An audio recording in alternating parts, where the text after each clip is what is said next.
This is one of the Schindler elevators here at Westfield Garden State Plaza Mall. It has HT fixtures. And you can see the whole thing. Buttons or something like that. I don't even know if it's in service.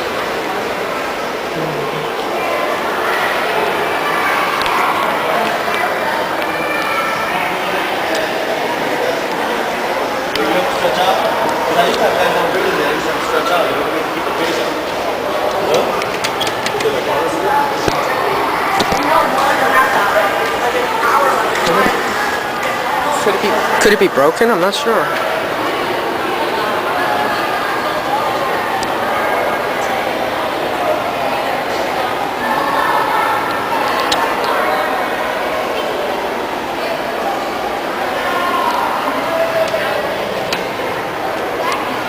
I think it's broken.